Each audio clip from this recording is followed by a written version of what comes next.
Når vi nu skal beregne arealet af alle de her trapetser, og specielt skal vi beregne arealet af et af dem i den her video, så skal vi bruge tre ting. Vi skal bruge arealet, formlen for arealet af en trapez. Vi skal vide, hvor høje de her trapetser er, og så skal vi vide, hvor lange siderne lille a og lille b er. Og til det skal vi bruge de her to punkter. Så det kan man se her. Her har vi formlen for arealet af en trapez. Her har vi denne her trapez nummer 3, som vi vil beregne arealet af.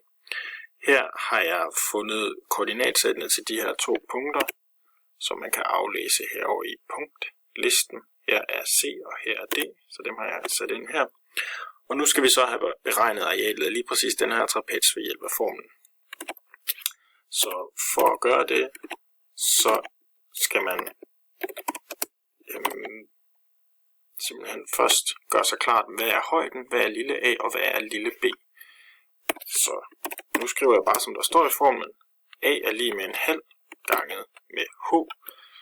Og h kan vi jo se her på tegningen, det er jo afstanden mellem de to parallelle sider. Og de to parallelle sider i det her tilfælde er jo linjen CZ og linjen DA1.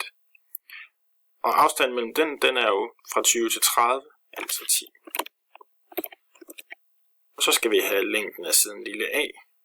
Det er her på tegningen den længste side, men det er nu ikke så vigtigt, men lad os bare holde fast i det og sige, at den længste side her, den må have en længde på 15,06. Så det skriver jeg. Og tilsvarende, så er længden af siden lille b på 8,44. Og det kan man så regne ud på sin lommeregner, at det giver 117,5, hvis man taster det ind. Og så har man faktisk fået beregnet arealet af lige præcis det her trapez.